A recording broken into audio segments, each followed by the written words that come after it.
नमस्कार, आप देख रहे हैं मास कॉम जंक्शन और मैं हूं आपके साथ महिमा गुप्ता।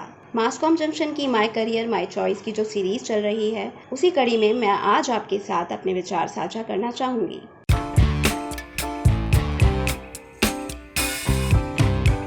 पहला सवाल है कि मैंने पत्रकारिता क्यों चुना?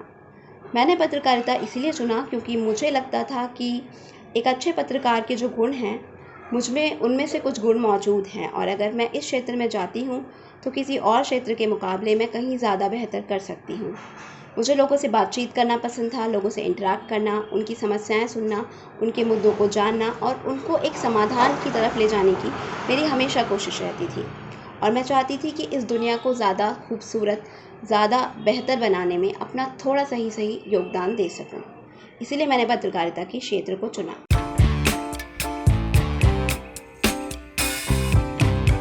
मास कम्युनिकेशन की पढ़ाई के दौरान मैंने अलग अलग कॉलेज, अलग अलग यूनिवर्सिटी में अपनी पढ़ाई की और इस दौरान मैंने बहुत कुछ सीखा। मेरा अनुभव बहुत अच्छा रहा और मुझे लगता है कि आपको एक अच्छे कॉलेज, एक अच्छी यूनिवर्सिटी में ज़रूर पढ़ना चाहिए, क्योंकि जब आप कॉलेज में दाखिला लेते हो तो आप सिर्फ किताबों से नहीं सीखते, बल्कि आप अपने कॉलेज के एनवायरनमेंट से बहुत कुछ सीखते हो।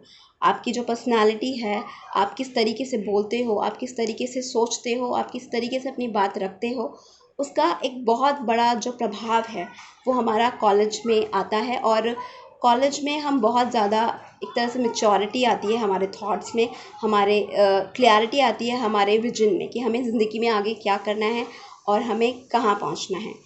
तो कॉलेज चुनते वक्त हमेशा बहुत सावधानी रखनी चाहिए और मेरा ये सौभाग्य था कि मुझे दिल्ली यूनिवर्सिटी से लेके जामिया मिलिया इस्लामिया और कुरुक्षेत्र यूनिवर्सिटी से पढ़ने का मौका मिला।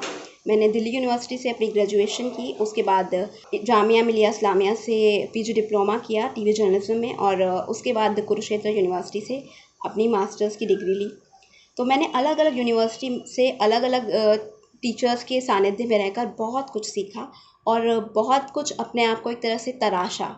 मैंने दिल्ली यूनिवर्सिटी में बहुत सारी डिबेट्स में पार्टिसिपेट किया और जब मैं डिबेट करती थी तो मैंने ये चीज़ सीखी कि हमें हमेशा अपनी बात नहीं कहनी, बल्कि जो दूसरा वक्ता है उसकी बात को भी उतनी ही संजीदगी से, उतनी ही गहराई से सुनना है और समझना है। क्योंकि हम हमेशा अपना पक्ष रखते हैं लेकिन सामने वाले का पक्ष नहीं सुनते, नहीं जानते। और एक पत्रकार के नाते ये बहुत ज़रूरी है हमारे लिए कि हम किसी भी मुद्दे के दोनों पक्षों को जानें और हम कहीं किसी भी बात में एक पक्ष में खड़े ना रहें, बल्कि हम एक निष्पक्ष होकर दोनों मुद्दों को सामने रखें, दोनों पक्षों को सामने रखें और फिर जनता को ये डिसाइड करने दें कि वो इस पर क्या सोचती है, अपनी राय उन पर ना थोपें, जो कि आज के दौर में बहुत ही ज़्यादा ज़रूरी है। जामिया मिलिया में जब मैंने पढ़ाई की तो मैंने बोलने का तरीका सीखा, बात करने की तहज़ीब और तमीज़ सीखी।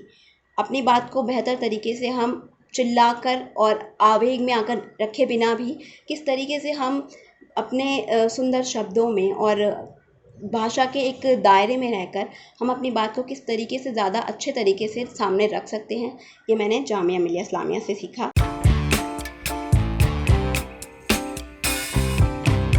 अभी मैं दिल्ली में एक पॉलिटिकल कंसल्टेंसी फर्म के साथ एज अ कंटेंट मैनेजर काम कर रही हूँ और फ्यूचर में मेरा इरादा है कि मैं मास कम्युनिकेशन में पीएचडी करूँ और एकेडमिक क्षेत्र की तरफ मैं जाना चाहती हूँ।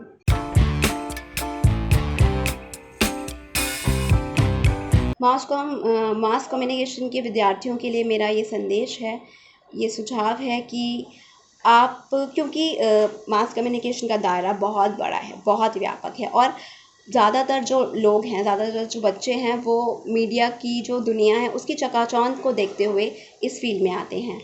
तो मैं आपको ये कहना चाहूँगी कि जितनी चकाचौंध भरी दुनिया मास कम्युनिकेशन की बाहर से दिखती है, अंदर से वो दुनिया उतनी ही ज़्यादा चुनौतियों से भरी है।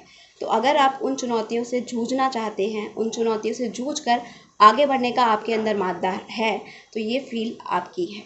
और ये भी एक बात बहुत ज़्यादा ध्यान में रखने वाली है कि हर इंसान के अंदर अपनी अलग खूबी होती है और मास कम्युनिकेशन आपको ये सुविधा देता है कि आप इतने अलग अलग वैरायटी के क्षेत्रों में से किसी एक अपनी पसंद के और अपने आपको जो सूट करता है उस एक क्षेत्र में जा सकते हैं।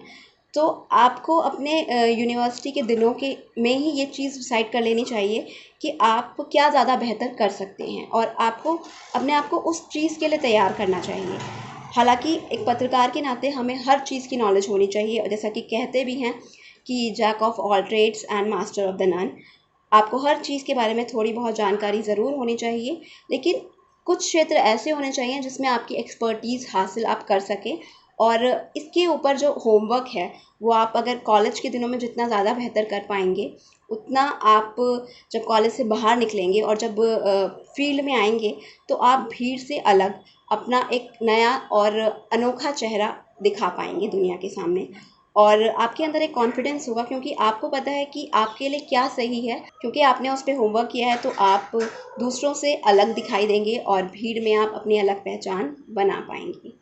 इन्हीं शब्दों के साथ मैं अपनी वाणी को विराम देना चाहूँगी, इसी उम्मीद के साथ कि आपको ये एपिसोड पसंद आएगा। और आप सभी व्यूअर्स का भी बहुत बहुत धन्यवाद मेरी बात सुनने के लिए। और इन्हीं शब्दों के साथ मैं आपसे विदा लेती हूँ। बहुत बहुत धन्यवाद। नमस्कार।